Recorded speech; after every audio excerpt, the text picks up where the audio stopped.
Welcome to the Mindfulness Meditation Podcast. I'm your host, Dawn Eshelman. Every Wednesday at the Rubin Museum of Art in Chelsea, we present a meditation session led by a prominent meditation teacher from the New York area. This podcast is a recording of our weekly practice. If you would like to join us in person, please visit our website at rubinmuseum.org/meditation. We are proud to be partnering with Sharon Salzberg and teachers from the New York Insight Meditation Center. The series is supported in part by the Hemera Foundation. In the description for each episode, you will find information about the theme for that week's session, including an image of a related artwork chosen from the Rubin Museum's permanent collection. And now, please enjoy your practice. Good afternoon, everyone.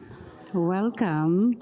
Welcome to our weekly mindfulness meditation here at the Rubin Museum in partnership with Hemera Foundation, presenting partners Sharon Salzberg, the Interdependence Project, and Parabola Magazine. My name is Tracy Cochran, and we're still continuing with the theme ritual. And I just want to share that ritual objects plays a very important role in Tibetan Buddhism.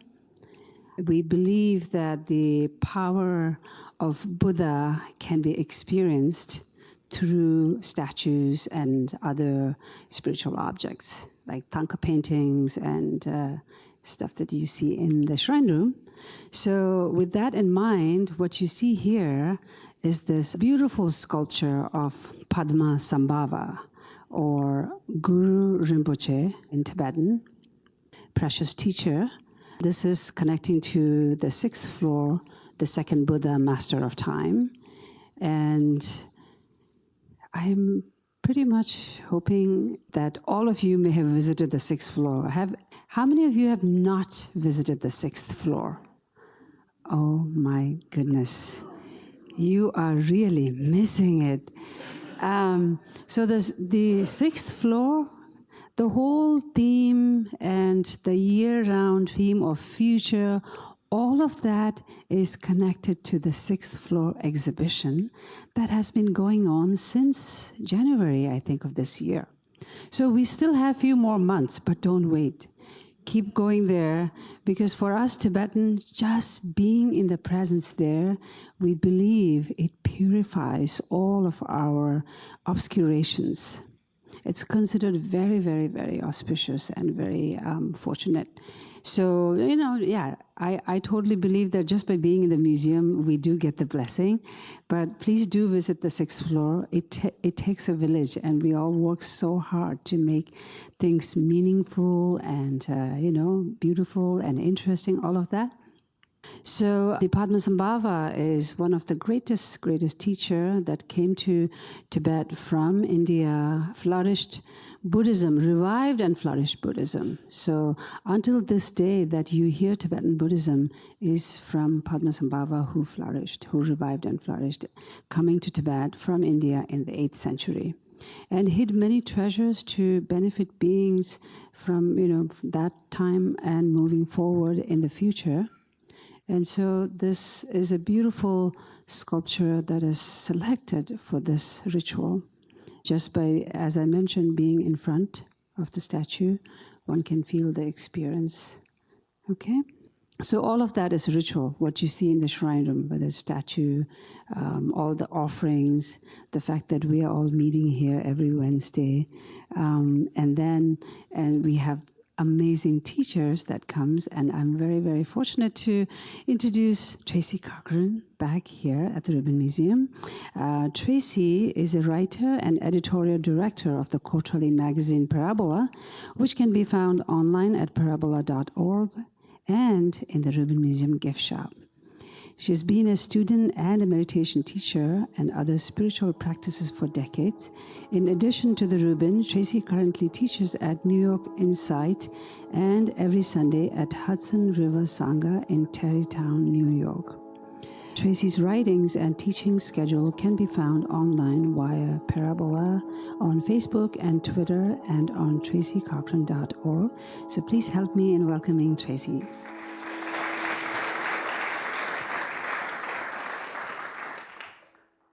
Some of you were here last week when I told the story about being lost in the woods. So, full disclosure, I must confess that 2 days ago, I was once again lost in the woods. And I was at Omega Institute in Rhinebeck, New York, with a group of Dharma teachers from New York Insight, and I had the inspired idea for 4 of us to take a nice long hike in the woods, because some of the people there were city people, and it just seemed like a wonderful way to bond. So off we went, and there was one man who took the lead right away. He was very nimble, and he had really cool hiking boots, and he seemed to know what he was doing. So we were all kind of chatting away and walking behind him, and having all kinds of interesting little pauses where we noticed the trees and these interesting little huts everywhere that we guessed that children had built in some wilderness course. And then after about an hour or so, he said, "Wait a minute. Does anybody see a trail?" There was no trail. And then he said, "I'm colorblind, so I can't see the spots on the trees. Can I?" So this flurry of reactions went through me. The first of which was I actually barked out, "You're kidding me." Have you noticed that that's the first reaction people have, even if you tell them something really horrible? As if you'd be kidding about that. And then a flurry of reactions of fear, and of course, there was the beginning of fury and blame, like, why were you leading if you're colorblind? But then instantly I had the thought, why was I following? Why was I just following along? And this instant little burst of self-criticism, you'd think I would have learned something from my last time lost in the woods. You would expect that I would at least be looking around. And no. But what was touching in that moment is I realized that, first of all, we were all Dharma teachers, so there was a check on how reactive we could be, how much profanity we could use. But I was also touched by this mutual softening, like, let's just take stock. What can we do? What can we do? So it was decided that we would retrace our steps, which is always a good idea. And I realized that the gift of this practice, first of all, it is a gift. It's a gift from ancient Tibet and from ancient India. And it's extraordinary to remember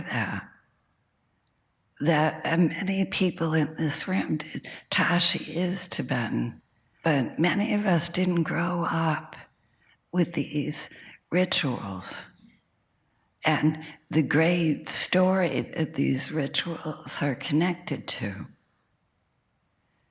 But in a way, even if we're coming in here for a little bit of de-stressing meditation, we're still connecting to this great story of the Buddha's waking up and of Padmasambhava bringing this tradition to the people of Tibet.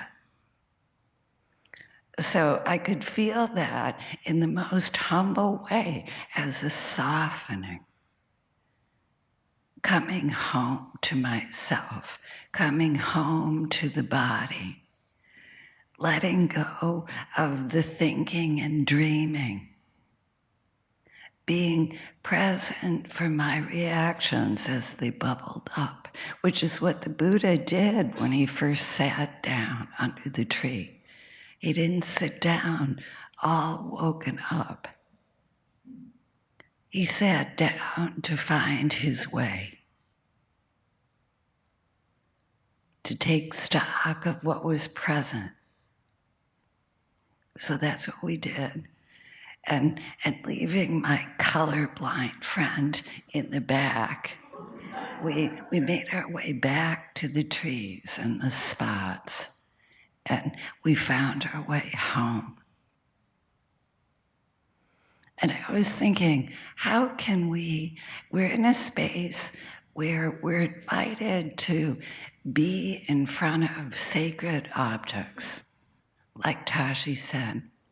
So if you come to this completely new, how can we approach? And I took the idea of lotus born. He was lotus born, Padmasambhava. According to the story, he was found as an 8-year-old floating in a lotus in the water by a king who immediately recognized his special quality, his radiance. He was like a little human jewel floating inside this flower. So the first reaction is, I am definitely not lotus born. I'm pretty sure. But closer inspection, I thought maybe in a sense we are. Because I remember hearing Thich Nhat Hanh teach that lotuses grow up out of the mud. This beautiful flower comes out of mud and difficulty and not being able to see. You can't see in the mud. And then something blooms sometimes. Like when I was standing in the woods 2 days ago, something tiny but momentous happened. Right in the wake of my thinking, not again, and you've gotta be kidding, and all the rest of it, there was a tiny little micro decision to be soft with it, to be easy with it. And I saw the other people around me also making a similar decision to just relax with the situation. And I took heart from that. And in the tiniest possible way, something new bloomed. I went from just happily marching through the woods, chattering away, to stopping and being aware.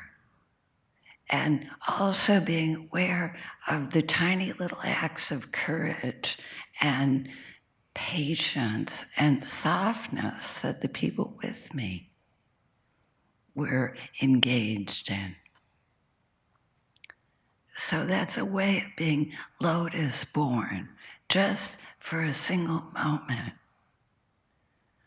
And another quality of this great being, Padmasambhava, is that he can come to you.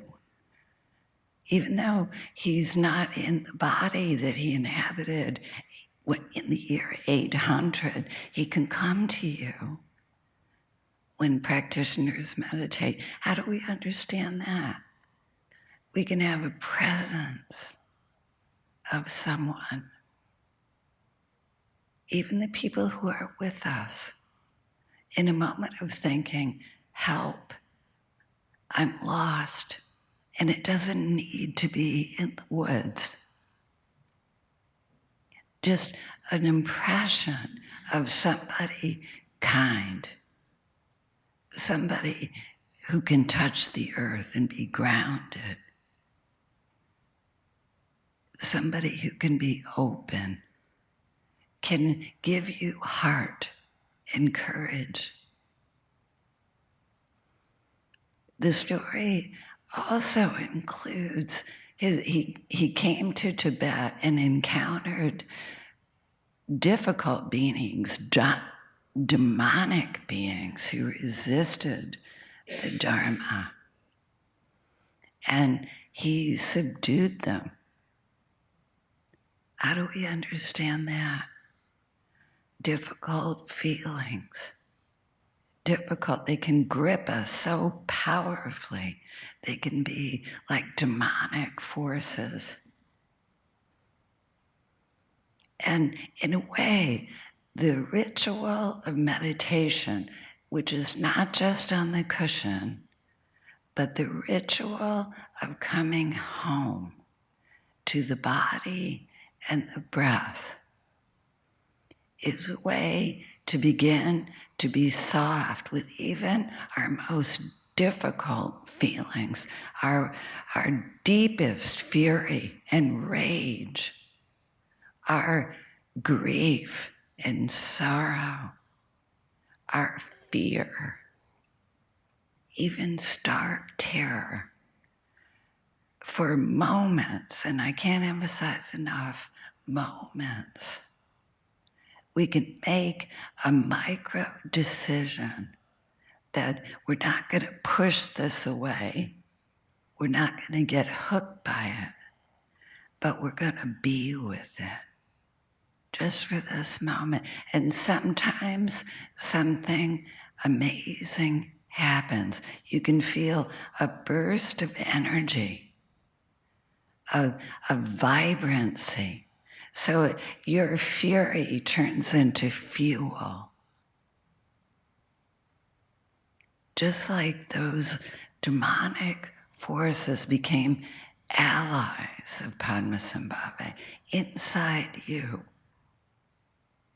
You're liberating your own energy. You're taking it back from the colonizers, from the people and stories that captured your energy and kept you in thrall, thinking that this is who you are and this is how it will always be.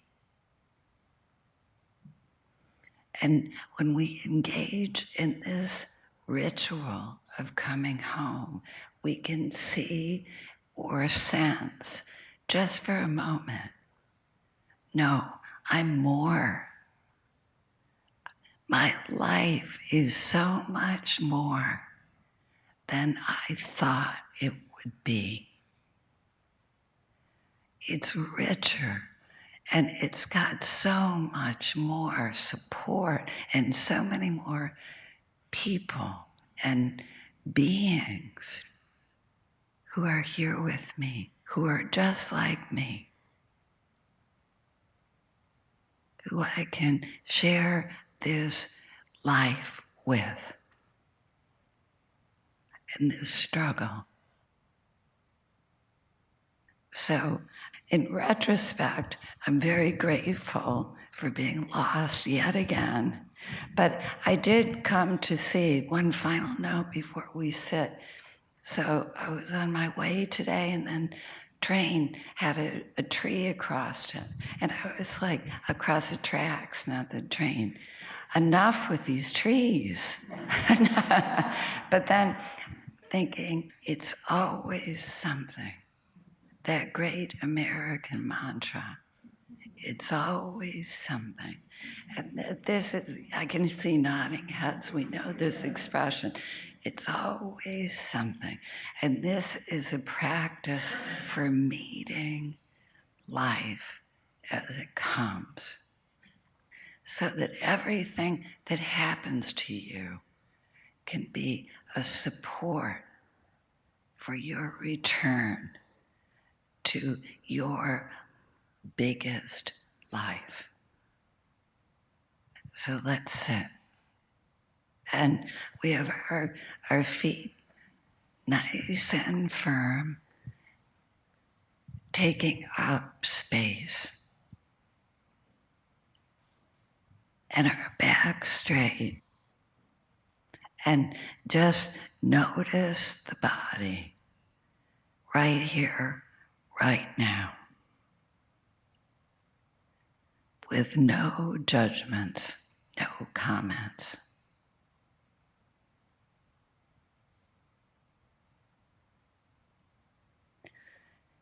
Noticing that bringing attention home begins to soften the body.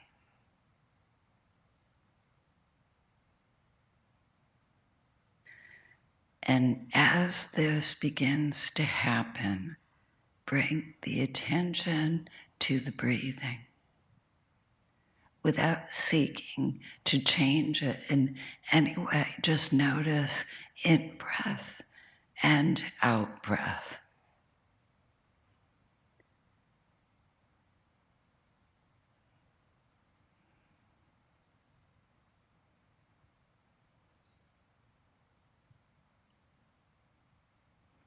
Notice how it feels to be here with no judging.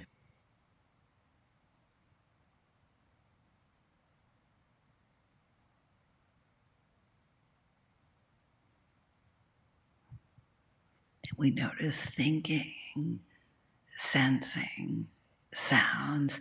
Let everything be just the way it is.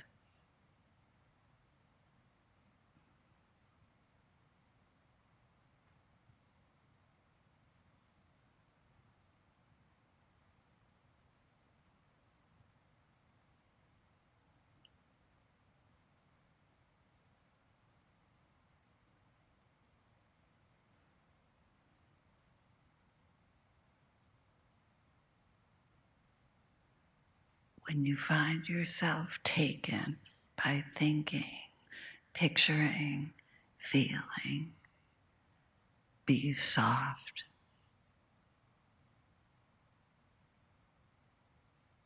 and come home.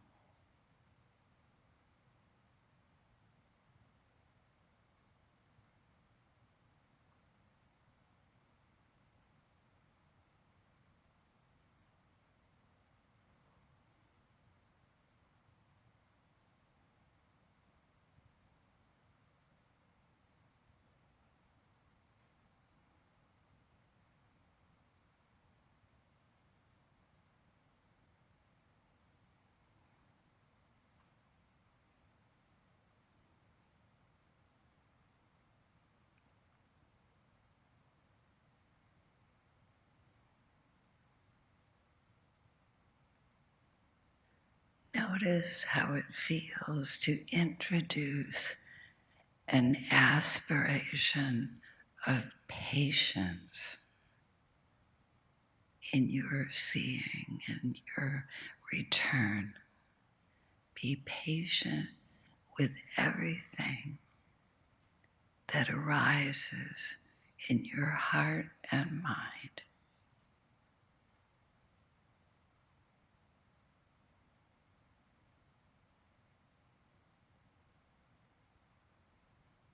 Let everything be.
noticing that this stillness can also be embracing, patient, and kind.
When we start drifting, we come home,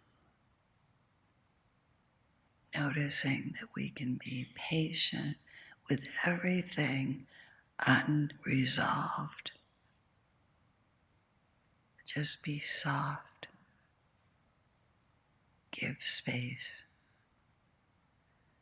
breathe.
Noticing that as we let ourselves soften, we begin to feel a vibrancy inside us and outside, a presence, a life.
noticing how it feels to come home with no judging.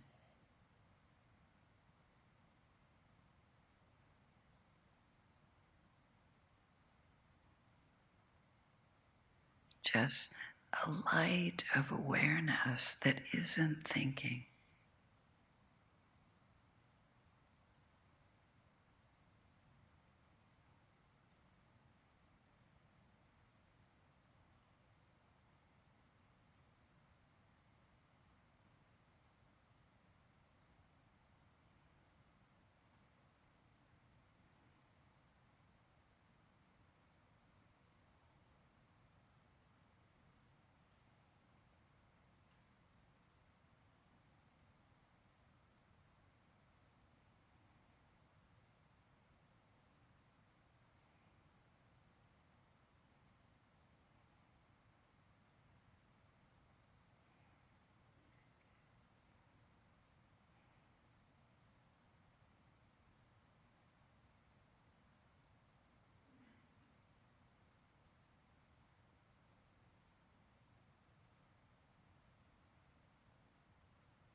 Notice that no matter what,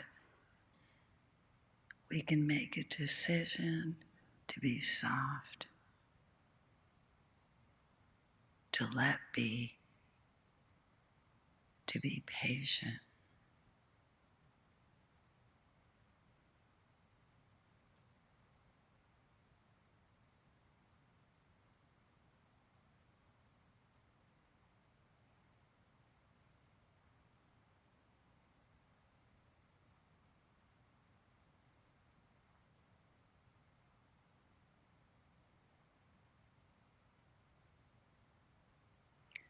Noticing how this tiny movement opens us to a presence greater than we think we are.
Thank you for your practice.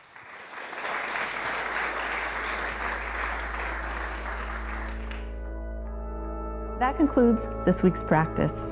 If you'd like to attend in person, please check out our website, rubinmuseum.org/meditation, to learn more. Sessions are free to Rubin Museum members, just one of the many benefits of membership. Thank you for listening. Have a mindful day.